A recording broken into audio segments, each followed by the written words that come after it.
5 years ago, I learned how quiet a city can feel when you are lonely. It happened in Northern Virginia, just across the river from Washington, D.C. My friends Aaron and Nina had moved there from Minnesota for his new job. They sent the same message to every friend who loved them. Make yourself at home if you are ever in town. I took them up on it when I flew in to buy a truck at a dealership in Tyson's Corner. The plan was simple. One night with them, pick up the truck, drive back north before the weekend. My plane landed late. While I was in the rideshare from the airport, my phone buzzed. It was Aaron. His voice sounded apologetic and hurried.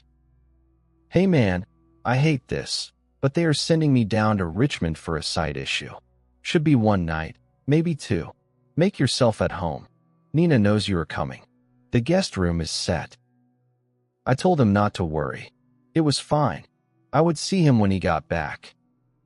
Nina opened the door when I arrived. She was barefoot in a navy sweater and jeans.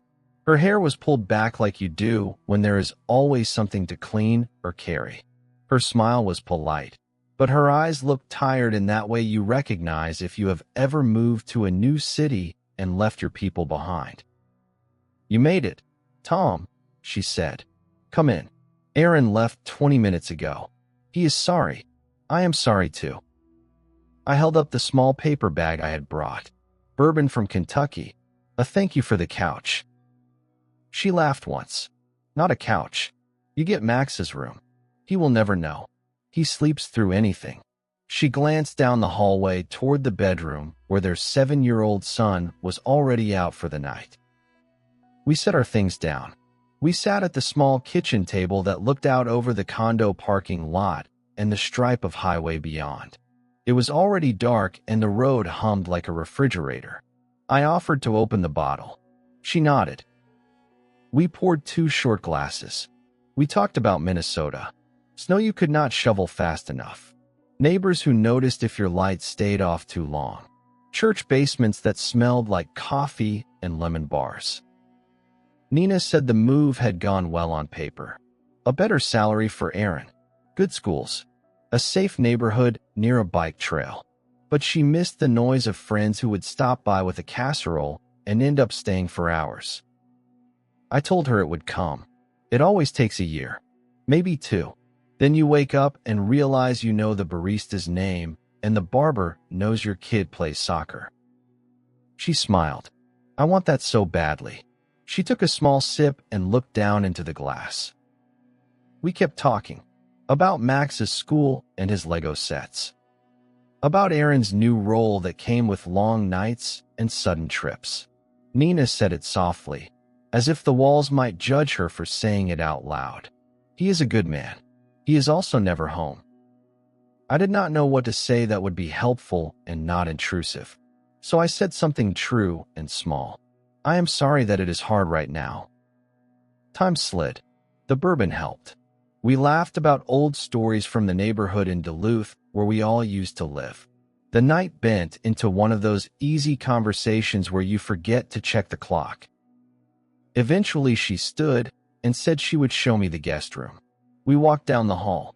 She pointed out the bathroom. She whispered because Max was asleep. Good night, she said. Her hand grazed my forearm for a second as she turned. It was a nothing contact. It was also not nothing. I felt it like a flare under the skin. I showered, changed, and laid down. The room smelled like laundry soap and dry crayons. A glow in the hallway made a stripe of light across the carpet. I closed my eyes and told myself to sleep. I woke when the mattress dipped. Nina sat on the edge of the bed. She held one finger to her lips the way a parent does in the library. I started to ask if something was wrong. She shook her head. I cannot remember the words we used. Maybe there were none. She reached for my hand and laced our fingers together. I knew what it meant. I knew every reason I should say no. I also knew the room was small, the condo quiet, and I had not been touched like that in a long time. We crossed a line. I will not dress it up. I will also not give you details. We were adults who made a reckless decision that felt like oxygen to someone who had been holding her breath too long. Before dawn she stood. She pressed her forehead to mine and whispered thank you like a person who had borrowed a coat in winter. I listened to the soft pad of her feet down the hall. The door clicked. The condo fell back into the slow mechanical sounds of appliances and air. Morning came late for me. When I finally walked into the kitchen, she was there in a blue dress with her hair pulled back and a brightness in her face I had not seen the night before. She poured coffee. She kissed my cheek the way old friends sometimes do. Thank you for coming, she said, for being here. That afternoon I picked up the truck. The dealership smell was rubber and new plastic. The sales guy kept saying congratulations like I had done something brave. I drove back to the condo in a loop of music and silence. One part of me was already rewriting the night as a one-time mistake. Another part wanted to live in the glow. Aaron came home near dusk. He looked like every consultant you have ever seen in an airport on a Thursday night.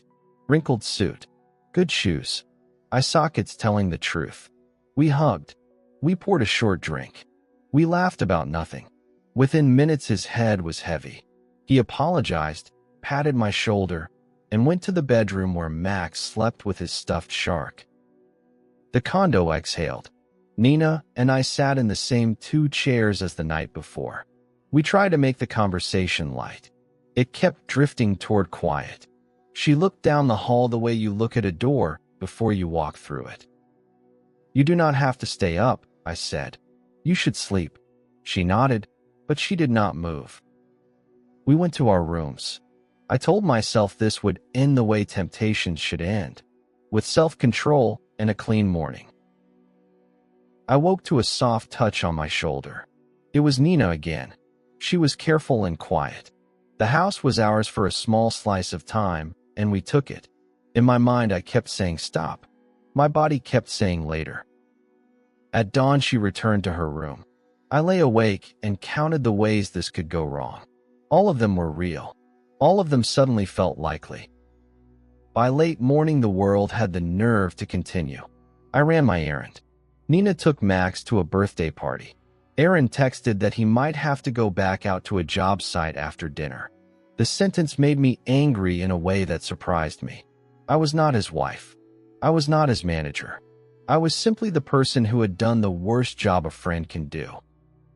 I came back in the early evening to say my goodbyes. Aaron was packing a work bag. He apologized again and promised to see me next month when he would be up in Minneapolis. Nina stood near the counter, her hands wrapped around a mug she was not drinking from. Her eyes were wet in a way she tried to hide. It is the work, Aaron said, like he needed both of us to agree that it was the work and nothing else. We both nodded. He kissed the top of her head. Then he was out the door. I turned to Nina. We knew what the smart choice was.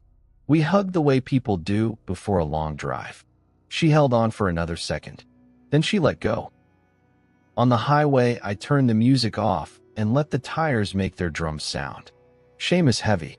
It rides shotgun and stares out the window. That could be the end.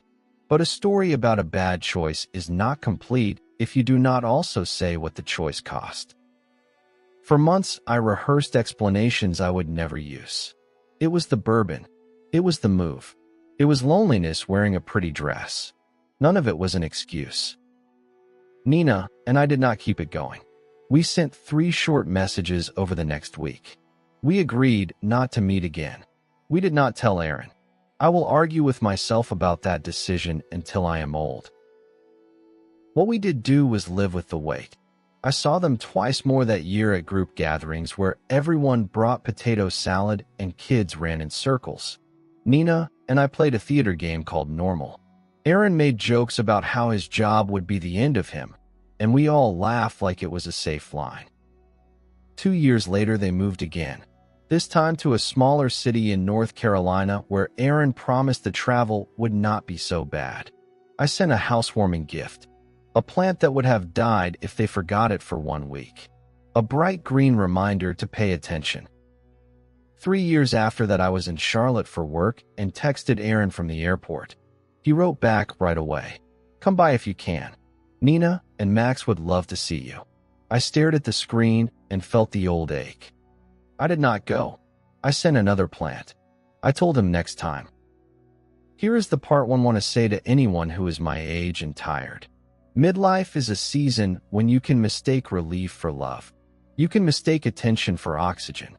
You can forget that the easiest path in a hard week is often the one that leaves you with a bill later. If I had been the man I hoped I was, I would have poured out the bourbon after one glass. I would have told Nina to call a friend or a sister and go for a late walk. I would have left a note for Aaron that said take your wife on a date. I did not do those things. I did the selfish thing. I do not get to rewrite those nights. But I will tell you what I did with the aftermath. I made honesty a habit in small places. I began to say out loud when I was lonely instead of quietly auditioning strangers to fix it. I started counseling. I learned to make the call before the mistake, not after. Nina sent me a Christmas card last year. A simple photo on a beach. Max taller than both of them. Aaron wearing a hat that made him look like a dad who had learned to rest. On the back, she wrote, "Hope you are well." No more than that. It was enough. Sometimes people ask me if I ever told Aaron. I do not answer that question lightly. I tell them what I can tell. We are not close now. The distance is a border I drew because I did not trust myself to be a better friend inside it. If you want a villain, make it me. If you want a lesson, make it this. The moment you think you are immune is the moment you are in danger. Say you are lonely. Phone a friend. Take a walk. Do not drink your courage. Do not mistake a warm room for a wise choice. I still think about that first night. How a condo full of city noise felt like a chapel because two people were saying quiet prayers they did not intend to pray. How easy it is to confuse mercy with permission. I wish I had been the kind of friend who left a gift card and a dumb note. Dinner is on me. Please go together. Take your kid for ice cream after. Be late for the emails. Be early for your life. Instead, I became a secret. Secrets are expensive. They charge interest. They make you quiet in rooms where you should be loud and loud in rooms where you should be quiet.